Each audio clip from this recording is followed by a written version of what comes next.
Este concepto fue introducido en 1959 por Richard Feynman en su famosa conferencia Hay mucho espacio allá abajo. Y pues desde ese entonces se han hecho numerosas investigaciones en este campo para resolver problemas sociales. Los nanomateriales son estructuras que tienen al menos una de sus dimensiones en la escala nanométrica, es decir, menor a los 100 nanómetros. Estos se clasifican de acuerdo a su número de dimensiones que no entran en la escala nanométrica, teniendo así los 0D, en los que todas sus dimensiones entran, como las nanopartículas y los puntos cuánticos, los 1D, en los que el largo sale de la escala nanométrica, como es el caso de los nanoalambres, los nanotubos y las nanofibras, los 2D, en lo que la dimensión que entra es nada más el espesor, como es el caso de las nanoplacas y las nanopelículas, como el grafeno y sus derivados, como el óxido de grafeno y el óxido de grafeno reducido. Finalmente tenemos los nanomateriales 3D, que se conocen como nanomateriales bulk, en los que todas sus dimensiones salen de la escala nano, sin embargo están compuestos por granos que sí entran en esta escala. La luminiscencia se define como la desexcitación de un átomo, molécula o cristal que nos va a dar como resultado la emisión de la energía absorbida en forma de fotones. Este fenómeno lo podemos observar tanto en materiales orgánicos como en inorgánicos. Existen dos tipos de luminiscencia, la luminiscencia convencional y la luminiscencia de conversión ascendente. En el caso de la luminiscencia convencional, lo que sucede es que se absorbe un fotón de alta energía que hace que el electrón pase del estado E1 al estado 3. Luego hay una relajación no radiativa, es decir, hay una ligera pérdida de energía en forma de calor o de vibración en la red, para posteriormente, al momento de relajarse hasta su estado fundamental, haya una emisión de un fotón de menor energía. En el caso de la luminiscencia de conversión ascendente, esta se da por la absorción secuencial de al menos 2 fotones de baja energía, que va a hacer que el electrón suba del estado 1 al 2 y con el segundo fotón del 2 al 3. Posteriormente va a haber una emisión de un fotón de mayor energía desde el estado 3 hasta el estado 1. Existen diferentes tipos de luminiscencia dependiendo del método que se utilice de excitación. Tenemos, por ejemplo, la fotoluminiscencia, en la que se utiliza luz, que puede ser del rango del infrarrojo, ultravioleta o visible. La radioluminiscencia, en la que se utiliza radiación ionizante, como lo pueden ser los rayos gamma o los rayos X. La termoluminiscencia, en la que se utiliza calor. La quimioluminiscencia, en la que se utiliza la energía generada por las reacciones químicas. La triboluminiscencia, en la que se utilizan algunas influencias mecánicas. Y la sonoluminiscencia, en la que se utiliza la energía del ultrasonido. Las nanopartículas luminiscentes pues han tenido múltiples aplicaciones en los últimos años. Puede ser, por ejemplo, en aplicaciones biológicas, electrónicas, fotocatalíticas, entre otras. Estas nanopartículas se pueden dividir en 4 grandes grupos. El primero de ellos comprende las nanopartículas semiconductoras, como lo son los puntos cuánticos, que comprenden 2 metales. Como podemos ver aquí, este tipo de nanopartículas pues emiten en diferentes rangos del visible dependiendo del tamaño que tengan. También están las nanopartículas basadas en carbono, como lo es el grafeno y sus derivados, los nanotubos de carbono, los fullerenos, que en este caso la luminiscencia sucede por la presencia de los defectos y el tipo de hibridación que tienen este tipo de materiales. Los nanoclústeres metálicos, que comprenden pocos o cientos átomos del metal de interés, como por ejemplo los que más se usan, pues pueden ser los de oro o los de plata. Finalmente, el grupo que nos interesa a nosotros son las nanopartículas dopadas con metales, principalmente las nanopartículas de conversión ascendente, pero también existen nanopartículas de conversión descendente. En el caso de las nanopartículas de conversión ascendente, la manera en la que se produce luz es que se excita con una longitud de onda de menor energía que la señal que se obtiene. Los principales lantánidos que se utilizan para este caso son el iterbio, el erbio y el tulio. En el caso de las nanopartículas de conversión descendente, lo que se va a hacer es que se va a excitar con una longitud de onda de mayor energía que la señal que se obtiene. En este caso podemos usar, por ejemplo, el europio y el terbio, entre otros. Las ventajas, en este caso, de las nanopartículas de conversión ascendente respecto a las de conversión descendente, al igual que los otros grupos que les mencioné anteriormente, pues es que se logra eliminar la autofluorescencia. Esto principalmente para aplicaciones biológicas, debido a que hay algunos compuestos biológicos que emiten luz, entonces este fenómeno pues se logra omitir con este tipo de nanopartículas. También se mejora la resistencia a la fotodegradación y estas nanopartículas son de baja toxicidad. En esta tabla les presento una comparación de las nanopartículas luminiscentes en las que tenemos comparados el tamaño, la absorción, la emisión, el rendimiento cuántico de fluorescencia, el tiempo de vida de fluorescencia y la fotoestabilidad que presentan todos estos tipos de nanopartículas luminiscentes. En el caso de los fluoróforos orgánicos, pues tienen un tamaño menor a 1 nanómetro, absorben y emiten en un rango variable, su rendimiento cuántico de fluorescencia también es variable, el tiempo de vida de fluorescencia que tienen es menor a los 10 nanosegundos y son poco fotoestables. En el caso de los puntos cuánticos, pues tienen tamaños que varían de entre 1 a los 10 nanómetros, absorben aproximadamente a 350 nanómetros y emiten en el visible y el infrarrojo cercano. Estos tienen un rendimiento cuántico de fluorescencia variable que va desde 10 al 90%, un tiempo de vida de fluorescencia mayor a los 10 nanosegundos y presentan una fotoestabilidad media. En el caso de las nanopartículas de perovskita, que tienen una estructura cristalina ABX3, donde A y B son cationes y X es un anión que puede ser un halógeno, el tamaño llega a ser de 1 a los 10 nanómetros, absorben aproximadamente entre 150 nanómetros y emiten entre 500 y 650 nanómetros. Su rendimiento cuántico de fluorescencia llega a ser de entre 20 al 100%, el tiempo de vida de fluorescencia de 10 a 100 nanosegundos y presentan poca fotoestabilidad. En el caso de los nanoclústeres metálicos, pues tienen un tamaño menor a los 3 nanómetros, absorben en el infrarrojo cercano y emiten en el visible y el infrarrojo cercano. Tienen un rendimiento cuántico de fluorescencia menor al 20% y un tiempo de vida de fluorescencia mayor a los 100 nanosegundos, además de que presentan elevada fotoestabilidad. En el caso de los puntos cuánticos, tienen un tamaño menor a los 10 nanómetros, absorben entre 350 y 550 nanómetros, emiten entre 450 y 700 nanómetros. Su rendimiento de fluorescencia varía entre 5 y 60% y el tiempo de vida de fluorescencia es menor a los 10 nanosegundos. Su fotoestabilidad es media. En el caso de los nanodiamantes fluorescentes, tienen un tamaño que varía entre los 5 y los 20 nanómetros, absorben aproximadamente en 500 nanómetros y emiten en 700. Su rendimiento cuántico de fluorescencia es aproximadamente del 100%. Tienen un tiempo de vida de fluorescencia de entre 10 a 20 nanosegundos y su fotoestabilidad es muy elevada. En el caso del óxido de grafeno, tiene un tamaño menor a los 30 nanómetros. El rango en el que absorbe es variable y emite entre 400 y 700 nanómetros. Tiene un rendimiento cuántico de fluorescencia menor al 10% y el tiempo de vida de fluorescencia es menor a los 10 nanosegundos y su fotoestabilidad es media.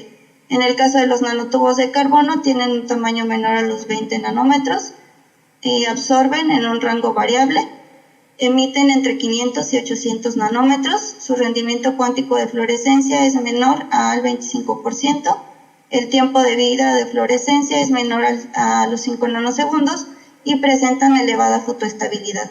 En el caso de las nanopartículas de conversión ascendente, que son las de interés en la línea de trabajo que se está manejando, llegan a tener tamaños inferiores a los 50 nanómetros, absorben en el infrarrojo cercano y llegan a emitir en el ultravioleta visible y también en el infrarrojo cercano. Su rendimiento cuántico de fluorescencia llega a ser menor al 3%, el tiempo de vida de fluorescencia es mayor a los 100 nanosegundos y presentan elevada fotoestabilidad. En esta figura se les muestra un esquema de una sección transversal de una nanopartícula de conversión ascendente. Este tipo de nanomateriales tiene 3 componentes diferentes, que es la matriz, el sensibilizador y el activador. La matriz debe de tener como características principales una baja energía fonónica y una alta estabilidad química. Estas propiedades las podemos encontrar en materiales, por ejemplo, como los óxidos, los fluoruros, los vanadatos, los sulfuros y los cloruros. El caso del guión sensibilizador, pues su principal función es absorber la energía de los fotones que se inciden del rango del infrarrojo cercano y transferir esa energía a los iones activadores para que estos, mediante diferentes mecanismos, emitan un fotón de mayor energía. También se muestran aquí diferentes soluciones coloidales y en este espectro los diferentes colores y los rangos donde pueden llegar a emitir las diferentes tierras raras que se utilizan principalmente para este tipo de nanopartículas. Tenemos, por ejemplo, el tulio, que presenta bandas de emisión tanto en el infrarrojo cercano como aquí en el visible, en el azul, en el violeta, y también llega a emitir en el ultravioleta. Los lantánidos o tierras raras son 17 elementos que podemos encontrar en la tabla periódica, que es la serie que vemos aquí abajo de 15 elementos, que son los lantánidos, y además del escandio y el itrio. Esto porque tienen propiedades similares a estas tierras raras y tienen una configuración electrónica que es 5s2, 5p6, 4fn, donde este último, 4fn, va a ser el responsable de las transiciones ópticas para estos procesos de conversión ascendente. Y bueno, se conocen como tierras raras porque es difícil de encontrarlas y extraer grandes cantidades para aplicaciones. La interpretación de los espectros de absorción y de emisión de este tipo de nanopartículas se basa en las mediciones espectrales que realizaron Dicke y colaboradores en cristales de cloruro de lantano. Aquí podemos observar, este es el diagrama de Dicke, que se grafica la energía contra cada una de las tierras raras y podemos ver los diferentes niveles energéticos que presenta cada una de ellas. Aquí al final tenemos, por ejemplo, el iterbio, que solamente tiene un nivel, el erbio, que tiene diferentes niveles, o el caso del tulio, que también tiene diferentes niveles. Podemos observar que estos niveles son muy parecidos en el caso del iterbio-erbio, por ello es que se llegan a usar de manera conjunta como sensibilizador y activador. Existen 5 mecanismos de conversión ascendente para este tipo de nanopartículas. El primero de ellos es el mecanismo ESA, que es de absorción de estado excitado. En este caso lo que sucede es una captación secuencial de al menos 2 fotones por un ion, que nos va a dar como resultado la emisión de un fotón de mayor energía. En el caso del mecanismo ETU, lo que sucede es que vamos a tener un ion sensibilizador y un ion activador. Entonces en el ion sensibilizador va a ser donde va a comenzar la absorción de los fotones, pero también el ion activador puede absorber la energía de los fotones incidentes, y luego el sensibilizador, al momento de que se relaja, transfiere esa energía a los iones activadores para llevarlos a un estado excitado superior, y al momento de que se relaja, en este caso desde E2 hasta el estado fundamental, se va a dar la emisión de un fotón de mayor energía. Otro mecanismo es el mecanismo de conversión ascendente de sensibilización cooperativa. En este caso lo que sucede es que tenemos 2 iones sensibilizadores, ambos van a absorber la energía de los fotones incidentes y van a transferir esa energía a otro ion para que éste, al momento de relajarse, emita un fotón de mayor energía. El otro mecanismo es el de avalancha de fotones. En este caso todos los dopantes se van a excitar con los fotones incidentes y va a dar lugar a la emisión de un fotón también de mayor energía. El último mecanismo es el mecanismo EMU, que es conversión ascendente mediada por migración de energía. En este caso vamos a tener 4 iones, un sensibilizador, un acumulador, un migrador y un activador. Estos van a estar distribuidos en diferentes partes de la nanopartícula, y lo que va a suceder es que en el sensibilizador va a haber la absorción de los fotones de energía infrarroja. Estos se van a transferir a los iones acumuladores, que van a pasar a un estado excitado mayor. Esta energía se va a transferir a los iones migradores y finalmente va a llegar a los iones activadores. Y son estos iones los que van a ser los responsables de la emisión del fotón de mayor energía. Sin embargo, como vimos, pues la desventaja de este tipo de nanopartículas es su escasa eficiencia, y esto se debe principalmente a la naturaleza prohibida de la transición FF. Esto de acuerdo a la regla del aporte, que prohíbe las transiciones entre orbitales del mismo subnivel. También al potencial de las vías no radiativas, que hace que la energía se pierda en forma de calor o de vibraciones de la red, y también por la presencia de defectos en la superficie. Existen maneras para mejorar la eficiencia de conversión ascendente en este tipo de nanopartículas. Son dos principalmente. El primero de ellos es la manipulación del campo cristalino con iones, como puede ser el bismuto, el cadmio, el potasio o el litio, y también se puede hacer crecer una coraza en la superficie de las nanopartículas. En el caso de los iones que se incorporan en la nanopartícula, el que ha demostrado tener mejores resultados es el litio, y esto debido a que tiene un menor tamaño en comparación con los otros que les mencioné, entonces logra entrar más fácilmente de manera intersticial a la matriz que tengamos en nuestra nanopartícula. Lo que hace cuando entra en la matriz es que puede aumentar la velocidad de formación de cristalitos, hace que se formen cristales más grandes, entonces al tener cristales más grandes, una menor cantidad de los iones dopantes, que son nuestras tierras raras, va a residir en la superficie. Y esto es importante porque en la superficie puede haber defectos que hagan que se pierda esa energía. También lo que hace es que distorsiona la red, puede entrar tanto de manera sustitucional como intersticial, y lo que va a provocar es un desequilibrio de cargas. Este desequilibrio de cargas se puede compensar con la creación de vacancias de oxígeno que pueden actuar como sensibilizadores para la transferencia de energía. Además, también logra mejorar la cristalinidad de este tipo de nanopartículas, es decir, el grado de largo alcance que tengamos en nuestras estructuras. Y esto se puede medir pues a través del área bajo la curva de los picos que tengamos cristalinos sobre los amorfos. Y en el caso de la coraza, pues lo que va a hacer es reducir en gran medida los defectos superficiales que pueden actuar como vías no radiativas, es decir, que hagan que la energía se pierda en forma de calor o de vibraciones en la red. Pero además, esta cubierta se puede dopar con algún otro ion sensibilizador para mejores resultados. En cuanto a la síntesis de este tipo de nanopartículas, sabemos que las nanopartículas se pueden sintetizar por dos métodos principales diferentes, que son los de arriba hacia abajo y los de abajo hacia arriba. En el caso de los de arriba hacia abajo, pues se parte del material bulk o a granel, este se fragmenta y se forman los nanomateriales. En el caso de los nanomateriales que se forman por métodos de abajo hacia arriba, pues se parte desde los átomos, se forman los clústeres y después se forman ahora sí los nanomateriales. En el primer método tenemos los físicos, como lo es la molienda mecánica, y en el segundo los métodos químicos, en los que se utilizan agentes reductores y estabilizadores, y los métodos biológicos, en los que este tipo de agentes reductores y estabilizadores provienen, por ejemplo, de extractos de plantas o de microorganismos, como pueden ser bacterias o hongos. Para las nanopartículas de conversión ascendente, los más eficientes debido a que se hace un dopaje son los métodos químicos. Entre estos encontramos la coprecipitación. En este método lo que se hace es que se utiliza un agente precipitante para la solución salina que tengamos de nuestras sales precursoras, y esto hace que se formen precipitados. En la descomposición térmica lo que se va a hacer es que se utilizan disolventes orgánicos de alto punto de ebullición. Después lo llevamos a una descomposición térmica a muy elevadas temperaturas. En este caso, los principales disolventes que se utilizan son el ácido oleico y la oleiamina. En el caso del método hidrotermal solvotermal, se utiliza un reactor especial de acero inoxidable que lo vamos a llevar a altas presiones y altas temperaturas.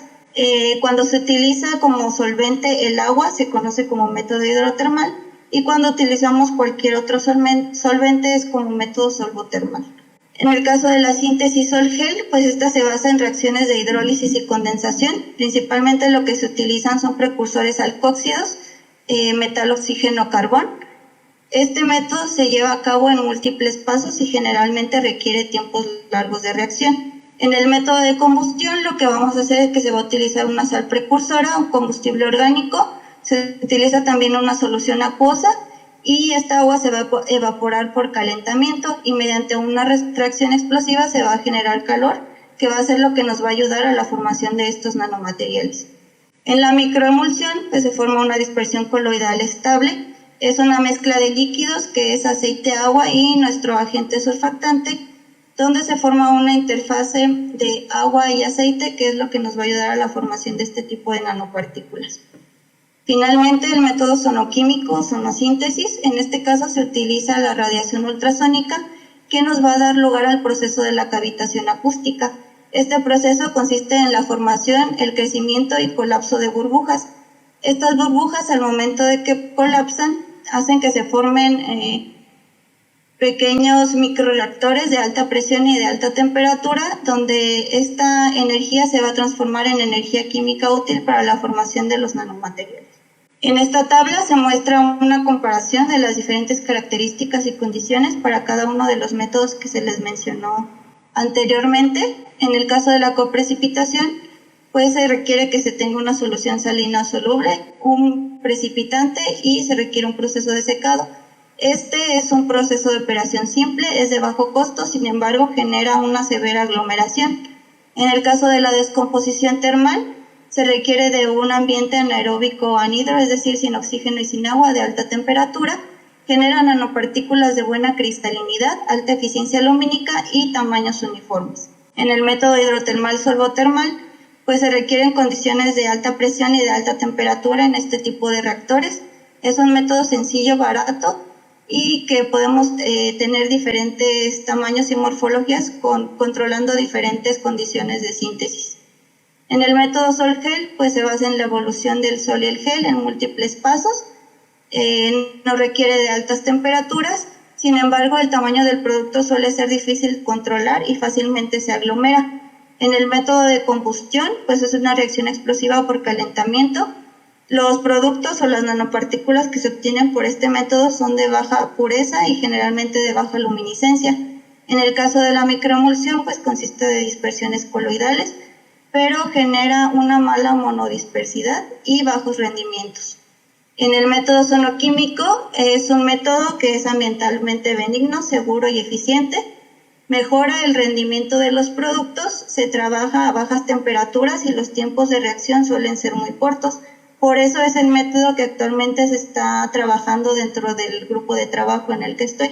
Aquí en esta figura les muestro una representación esquemática del proceso que les mencionaba de la cavitación acústica, en el que podemos ver cómo en este vaso de precipitado se introduce el sonotrodo de nuestro ultrasonido y se van generando pequeñas burbujas. Estas burbujas, al momento de que va aumentando el tiempo, pues van creciendo y finalmente colapsan. Al momento de que estas colapsan, pues se forman esos pequeños microreactores de alta presión y de alta temperatura que nos van a ayudar para la formación de los nanomateriales. En cuanto a las aplicaciones de este tipo de nanopartículas, primero les voy a hablar acerca de las aplicaciones biomédicas. Estos pueden ser aplicados, por ejemplo, para la liberación de fármacos, para la terapia fototérmica y la terapia fotodinámica, la terapia genética en bioimagen y en biosensores. En el caso de la liberación de fármacos, lo que se hace es que se tiene la nanopartícula de conversión ascendente y se incorporan moléculas que son capaces de responder a la luz que emiten este tipo de nanopartículas, para que así cuando se localicen en el área que nosotros queramos, actúen como una compuerta que se abre y se cierra, generando una liberación controlada, en este caso, por ejemplo, de un fármaco anticancerígeno. En el caso de la terapia fototérmica, lo que se hace es que a partir de la nanopartícula de conversión ascendente, se le van a anclar, en este caso como agentes fototérmicos. El agente fototérmico va a tener la función de convertir la energía lumínica que emiten este tipo de nanopartículas en energía térmica. En este caso, por ejemplo, se utilizaron nanopartículas de oro. Entonces la conversión de la energía va a ser, primero vamos a utilizar la luz del infrarrojo cercano. Esta se va a convertir por las nanopartículas de conversión ascendente, van a emitir luz visible, y luego esta se va a aprovechar por las nanopartículas de oro para emitir calor, y este calor va a ser lo que nos va a permitir pues el deterioro de, por ejemplo, células cancerígenas. En el caso de la terapia fotodinámica, igual se va a tener la nanopartícula de conversión ascendente, pero en este caso se va a incorporar una coraza de un agente fotosensibilizador. En este caso, por ejemplo, el fotocatalizador más utilizado es la titania. En este caso se utilizó una mezcla de titania con circonia para mejorar las propiedades de la titania, y también lo que se hace es utilizar un agente selectivo dependiendo ya de la aplicación en específico que se le quiera dar. Entonces las nanopartículas de conversión ascendente absorben la luz del infrarrojo cercano, emiten en el ultravioleta, que es la luz que requiere la titania para para pasar sus electrones de la banda de valencia a la banda de conducción y generar así las especies reactivas de oxígeno. En este caso podemos ver en la figura que está en la parte inferior cómo llega la luz, se absorbe por los electrones que tenemos aquí en este caso de la titanio, se generan los pares electrones hueco y estos reaccionan con el oxígeno y el agua para dar las diferentes especies reactivas de oxígeno, por ejemplo el peróxido de hidrógeno, el hidroxilo, entre otras. Y estas especies reactivas de oxígeno son las que van a generar un estrés oxidativo en las células que estén dañadas. El caso de la terapia genética sí ya es un proceso más complejo. En este caso pues se hace la síntesis de las nanopartículas, se modifica en su superficie y se hace la carga genética del material, por ejemplo del ácido nucleico que se quiera internar en la célula. Esta nanopartícula tiene que entrar en la célula y localizarse en el núcleo para poder disociarse y ahí liberar el material genético que nosotros queramos reparar. También se utiliza, por ejemplo, para bioimágenes. En este caso, igualmente, las nanopartículas de conversión ascendente, se utiliza la luz del infrarrojo cercano y se aprovecha que emiten, por ejemplo, en diferentes colores del visible. Esto nos puede ayudar para obtener imágenes in vitro y en vivo, como podemos ver aquí en la imagen. Y esto pues nos permite, por ejemplo, hacer algún tipo de detección. También se pueden utilizar como biosensores, es decir, como etiquetas para hacer el biosensado de diferentes tipos de moléculas. Por ejemplo, se puede hacer el biosensado de micotoxinas, de iones metálicos, de bacterias nocivas, de antibióticos y de pesticidas. Ahora bien, pasando a otro campo de aplicación que pueden tener este tipo de nanopartículas, pues se pueden aplicar también en cuestiones electrónicas y fotocatalíticas. Estas, por ejemplo, las más destacadas son las celdas solares, ya que se utiliza en este caso la luz solar del infrarrojo, que es un amplio porcentaje que emite el sol, en lugar de, por ejemplo, las celdas solares que se utilizan ahorita, que son de perovskita. También se pueden utilizar como diodos emisores de luz. En el caso de la fotocatálisis, por ejemplo, para la degradación de colorantes en aguas contaminadas, también se puede aprovechar esta propiedad de la generación de especies reactivas de oxígeno. También se pueden utilizar en cuestiones de diseño de láseres y también en fibras ópticas. Y bueno, esa sería la presentación. Agradezco su atención. Y bueno, yo soy de la Universidad Michoacana de San Nicolás de Hidalgo. El posgrado pues pertenece al Instituto de Investigación en Metalurgia y Materiales y pues les agradezco su atención.